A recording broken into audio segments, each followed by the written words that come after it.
நாகர்கோவிலைச் சேர்ந்த ஆசிரியை கிரிஜாவின் சேவை போன்ற எண்ணற்றவர்களின் சமூக பங்களிப்பை மனதின் குரல் நிகழ்ச்சி மூலம் பிரதமர் நரேந்திர மோடி வெளிப்படுத்தி வருவதாக மத்திய தகவல் ஒலிபரப்புத்துறை இணையமைச்சர் எல் முருகன் தெரிவித்துள்ளார்.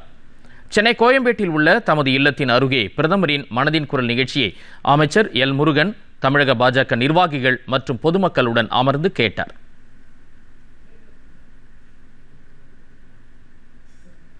பின்னர் செய்தியாளர்களிடம் பேசிய அவர், கண்ணுக்கு தெரியாமல் நாட்டில் பல்வேறு பகுதிகளிலும் ஏராளமானோர் சமூக சேவையாற்றி வருவதாகவும் அவர்களின் பங்களிப்பை நாட்டு மக்களுக்கு வெளிப்படுத்தும் வகையிலான பிரதமரின் உரைக்கு நன்றி தெரிவித்துக் கொள்வதாகவும் கூறினார்.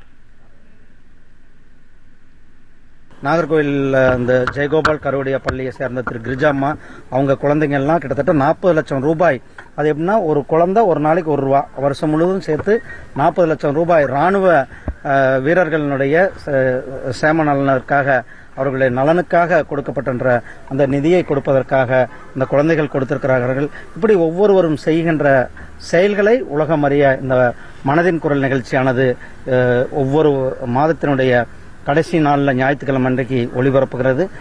நாமும் அதை கண்டுகளிக்கிறோம். இது பொதுமக்கள் செய்கின்ற சேவைகளை நாம்